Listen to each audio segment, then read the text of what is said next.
اور عاقبت کا گھر خوب گھر ہے۔ اور جو لوگ خدا سے عہد واثق کر کے اس کو توڑ ڈالتے اور جن رشتہ ہائے قرابت کے جوڑے رکھنے کا خدا نے حکم دیا ہے ان کو قطع کر دیتے اور ملک میں فساد کرتے ہیں، ایسوں پر لعنت ہے اور ان کے لیے گھر بھی برا ہے۔ خدا جس کا چاہتا ہے رزق فراخ کر دیتا ہے اور جس کا چاہتا ہے تنگ کر دیتا ہے۔ اور کافر لوگ دنیا کی زندگی پر خوش ہو رہے ہیں، اور دنیا کی زندگی آخرت کے مقابلے میں بہت تھوڑا فائدہ ہے۔ اور کافر کہتے ہیں کہ اس پیغمبر پر اس کے پروردگار کی طرف سے کوئی نشانی کیوں نازل نہیں ہوئی؟ کہہ دو کہ خدا جسے چاہتا ہے گمراہ کرتا ہے اور جو اس کی طرف رجوع ہوتا ہے اس کو اپنی طرف کا رستہ دکھاتا ہے۔ یعنی جو لوگ ایمان لاتے اور جن کے دل یاد خدا سے آرام پاتے ہیں ان کو، اور سن رکھو کہ خدا کی یاد سے دل آرام پاتے ہیں۔ جو لوگ ایمان لائے اور عمل نیک کیے ان کے لیے خوشحالی اور عمدہ ٹھکانہ ہے۔ جس طرح ہم اور پیغمبر بھیجتے رہے ہیں اسی طرح اے محمد صلی اللہ علیہ وآلہ وسلم ہم نے تم کو اس امت میں جس سے پہلے بہت سی امتیں گزر چکی ہیں بھیجا ہے، تاکہ تم ان کو وہ کتاب جو ہم نے تمہاری طرف بھیجی ہے پڑھ کر سنا دو۔ اور یہ لوگ رحمان کو نہیں مانتے، کہہ دو وہی تو میرا پروردگار ہے، اس کے سوا کوئی معبود نہیں، میں اسی پر بھروسہ رکھتا ہوں اور اسی کی طرف رجوع کرتا ہوں۔ اور اگر کوئی قرآن ایسا ہوتا کہ اس کی تاثیر سے پہاڑ چل پڑتے یا زمین پھٹ جاتی یا مردوں سے کلام کر سکتے تو یہی قرآن ان اوصاف سے متصف ہوتا، مگر بات یہ ہے کہ سب باتیں خدا کے اختیار میں ہیں۔ تو کیا مومنوں کو اس سے اطمینان نہیں ہوا کہ اگر خدا چاہتا تو سب لوگوں کو ہدایت کے رستے پر چلا دیتا، اور کافروں پر ہمیشہ ان کے اعمال کے بدلے بلا آتی رہے گی یا ان کے مکانات کے قریب نازل ہوتی رہے گی، یہاں تک کہ خدا کا وعدہ آ پہنچے۔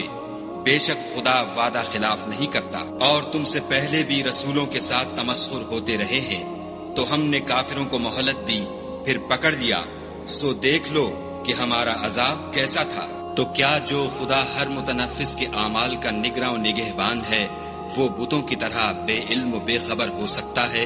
اور ان لوگوں نے خدا کے شریک مقرر کر رکھے ہیں، ان سے کہو کہ ذرا ان کے نام تو لو۔ کیا تم اسے ایسی چیزیں بتاتے ہو جس کو وہ زمین میں کہیں بھی معلوم نہیں کرتا، یا محض ظاہری باطل اور جھوٹی بات کی تقلید کرتے ہو؟ اصل یہ ہے کہ کافروں کو ان کے فریب خوبصورت معلوم ہوتے ہیں اور وہ ہدایت کے رستے سے روک لیے گئے ہیں، اور جسے خدا گمراہ کرے اسے کوئی ہدایت کرنے والا نہیں۔ ان کو دنیا کی زندگی میں بھی عذاب ہے اور آخرت کا عذاب تو بہت ہی سخت ہے، اور ان کو خدا کے عذاب سے کوئی بھی بچانے والا نہیں۔ جس باغ کا متقیوں سے وعدہ کیا گیا ہے اس کے اوصاف یہ ہیں کہ اس کے نیچے نہریں بہہ رہی ہیں، اس کے پھل ہمیشہ قائم رہنے والے ہیں اور اس کے سائے بھی۔ یہ ان لوگوں کا انجام ہے جو متقی ہیں، اور کافروں کا انجام دوزخ ہے۔ اور جن لوگوں کو ہم نے کتاب دی ہے وہ اس کتاب سے جو تم پر نازل ہوئی ہے خوش ہوتے ہیں، اور بعض فرقے اس کی بعض باتیں نہیں بھی مانتے۔ کہہ دو کہ مجھ کو یہی حکم ہوا ہے کہ خدا ہی کی عبادت کروں اور اس کے ساتھ کسی کو شریک نہ بناؤں، میں اسی کی طرف بلاتا ہوں اور اسی کی طرف مجھے لوٹنا ہے۔ اور اسی طرح ہم نے اس قرآن کو عربی زبان کا فرمان نازل کیا ہے، اور اگر تم علم و دانش آنے کے بعد ان لوگوں کی خواہشوں کے پیچھے چلو گے تو خدا کے سامنے کوئی نہ تمہارا مددگار ہوگا اور نہ کوئی بچانے والا۔ اور اے محمد صلی اللہ علیہ وآلہ وسلم ہم نے تم سے پہلے بھی پیغمبر بھیجے تھے اور ان کو بیویاں اور اولاد بھی دی تھی، اور کسی پیغمبر کے اختیار کی بات نہ تھی کہ خدا کے حکم کے بغیر کوئی نشانی لائے۔ ہر حکم قضا کتاب میں مرقوم ہے۔ خدا جس کو چاہتا ہے مٹا دیتا ہے اور جس کو چاہتا ہے قائم رکھتا ہے، اور اسی کے پاس اصل کتاب ہے۔ اور اگر ہم کوئی عذاب جس کا ان لوگوں سے وعدہ کرتے ہیں تمہیں دکھائیں، یعنی تمہارے روبرو ان پر نازل کریں، یا تمہاری مدت حیات پوری کر دیں، یعنی تمہارے انتقال کے بعد عذاب بھیجیں، تو تمہارا کام ہمارے احکام کا پہنچا دینا ہے اور ہمارا کام حساب لینا ہے۔ کیا انہوں نے نہیں دیکھا کہ ہم زمین کو اس کے کناروں سے گھٹاتے چلے آتے ہیں، اور خدا جیسا چاہتا ہے حکم کرتا ہے، کوئی اس کے حکم کا رد کرنے والا نہیں، اور وہ جلد حساب لینے والا ہے۔